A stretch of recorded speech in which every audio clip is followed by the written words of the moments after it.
বহুল প্রতীক্ষিত ত্রয়োদশ জাতীয় সংসদ নির্বাচন বাকি আর একদিন। এর মধ্যে সকল রাজনৈতিক দল যারা অংশ নিচ্ছেন তারা তাদের মতো করে প্রচারণা চালিয়েছে। আমরা কথা বলবো আজকে বিএনপি মহাসচিব মির্জা ফখরুল ইসলাম আলমগীরের কন্যা রয়েছেন, তিনি ঠাকুরগাঁও 1 আসনের প্রার্থী মির্জা ফখরুল ইসলাম আলমগীর, তার কন্যা শামারু মির্জা আমাদের সাথে আছেন। আমরা জানবো। স্বাগত জানাই একাত্তর টিভিতে আপনাকে। একটু জানতে চাই, আপনি তো প্রচারণায় অংশ নিয়েছেন, আসলে কেমন সাড়া পেয়েছেন? মহাসচিবের বাইরে তিনি একজন প্রার্থী, তার বাইরে আসলে আপনার বাবা, সব মিলে একটু যদি জানান। Thank you. আসলে আমার বাবার রাজনৈতিক জীবন তো অনেক বছরের। আমার বাবা 88 সাল থেকে এখানে রাজনীতি করেন। তা আমি যেখানে যেখানে গেছি আমার কাছে মনে হয়েছে যে আমার বাবার যে রাজনৈতিক যে অবদান সেটা অসাধারণ, এবং সেই বিষয়ে কারো কোনো সন্দেহ নাই।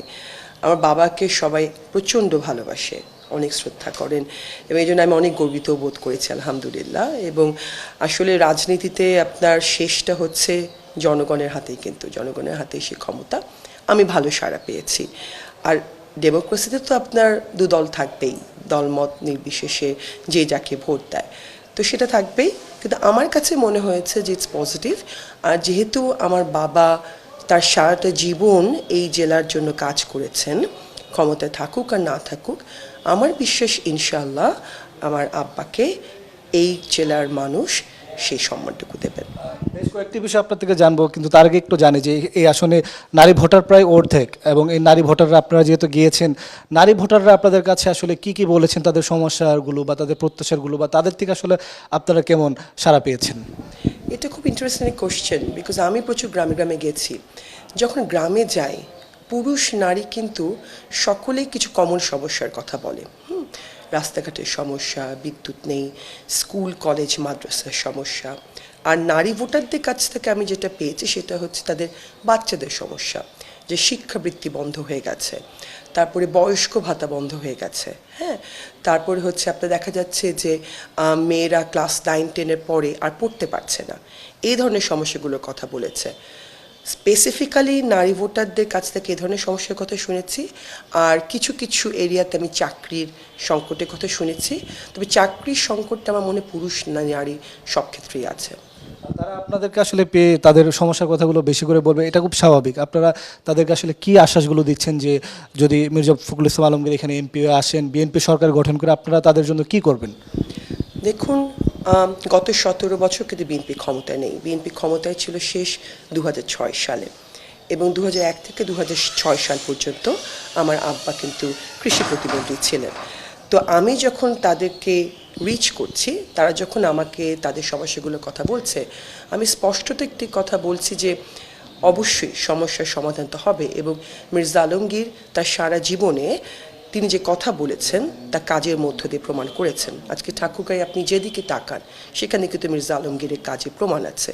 এখানে ভুট্টা চাষ কিন্তু আমার আব্বা এনেছেন, এখানে কাজী ফার্মস আমার আব্বা এনেছেন, প্রচুর কর্মসংস্থান হয়েছে, স্কুল কলেজ মাদ্রাসা সমস্ত কিছু আলহামদুলিল্লাহ আমার আব্বার হাতে হয়েছে, প্রচুর কর্মসংস্থান হয়েছে। আমি তাদেরকে একটি কথা বলেছি যে দায়িত্বটা তাদের হাতে। এখন তাদের দরকার একজন অভিজ্ঞ প্রমাণিত ব্যক্তিকে নির্বাচিত করে আনা, যাতে তাদেরকে যারা প্রতিশ্রুতিগুলো দিচ্ছে সেই প্রতিশ্রুতিগুলি রক্ষা হয়। কেন অ্যাট দ্য এন্ড কিন্তু মানুষের দরকার একজন অভিজ্ঞ প্রমাণিত মানুষ। বিকজ আমরা সকলেই কথা বলতে পারি, প্রতিশ্রুতি দিতে পারি, কিন্তু কে প্রমাণ রেখেছে প্রতিশ্রুতি রক্ষার, এই মানুষটিকে বেছে নেওয়াটাই কিন্তু সবচেয়ে বড় চ্যালেঞ্জ। একটু অ্যাড করতে যে নতুন একটি প্রশ্ন, সেটা হচ্ছে যে জামায়াতে ইসলাম যেহেতু আসলে এখন এই নির্বাচনে অংশ নিয়েছে এবং বিএনপির বিরুদ্ধে নির্বাচন করছে, যদিও একসাথেই ছিল, সেই জায়গায় আমরা দেখছি সারা দেশের মতো ঠাকুরগাঁওতে যে তারা নারী ভোটারদের এক ধরনের কেন্দ্র করেছে, হ্যাঁ, এক ধরনের প্রচারণা চালাচ্ছে তারা। আপনারা কি মনে করেন এই বিষয়গুলো ভোটের মাঠে ফ্যাক্টর হবে? বা বলছিলাম যে আপনাকে, আপনি যেহেতু নারী এবং নারী হিসেবে গিয়েছেন ভোটারদের কাছে, আপনি কি জেনেছেন বা তারা আপনাকে আসলে কি বলেছে? দেখুন, এই ব্যাপারগুলো একটু কমপ্লিকেটেড, এটা ব্ল্যাক অ্যান্ড হোয়াইট না, অনেকগুলো গ্রে এরিয়া আছে।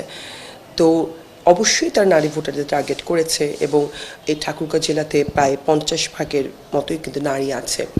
তাদের স্ট্র্যাটেজিটা খুব অন্যরকম। তারা ধর্মকে ব্যবহার করে সহজ সরল যে মানুষের আছে, যে নারীরা আছে, তাদের কাছে গিয়ে ওয়াদা করাচ্ছে, হ্যাঁ, ইসলামের নামে করাচ্ছে, যেটা কিন্তু ইটসেলফ এটা অন ইসলামিক। হ্যাঁ, এখন আমি কি করে বোঝাবো সেই সহজ সরল মানুষটিকে যেটা অন ইসলামিক? এবং এরা কিন্তু কেউ আলেম না যারা ঘরে ঘরে গিয়ে ধরনের কথা বলছে। এখন দেখা যাক কি হয়। কিন্তু আমার কাছে যেটা মনে হয় যে অ্যাট দ্য এন্ড মানুষ ভুল করবে না, কেননা এটা কিন্তু ইউনিয়ন পর্যায়ের নির্বাচন নয়, এটা জাতীয় সংসদ নির্বাচন, এটা কোনো ওয়ার্ড নির্বাচন নয়, কোনো কাউন্সিলর নির্বাচন নয়। এখানে পুরুষ নারী প্রত্যেকে কিন্তু তাদের প্রতিনিধি বেছে নিতে হবে যে সংসদে গিয়ে তার প্রতিনিধিত্ব করবে।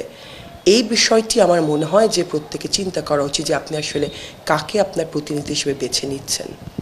ফলাফল কি আশা করছেন? ইনশাল্লাহ, দেখা যাক, ইনশাল্লাহ, আমি আশাবাদী। ধন্যবাদ আপনাকে শামারুহ মির্জা। আমরা কথা বলছিলাম বিএনপি মহাসচিব মির্জা ফখরুল ইসলামের মেয়ে মির্জা শামারুহর সাথে। তিনি বলছিলেন যে বিএনপির মির্জা ফখরুল ইসলাম আলমগীর এবং বিএনপির যে পরিকল্পনাগুলো তারা তুলে ধরেছেন জনগণের কাছে, এবং তারা আশাবাদী আগামী যে 12 তারিখ নির্বাচন, সেই নির্বাচনে তারা সংখ্যাগরিষ্ঠ বা জনগণের রায় নিয়ে এই আসনের এমপি এবং বাংলাদেশে বিএনপি সরকার গঠন করতে পারবে।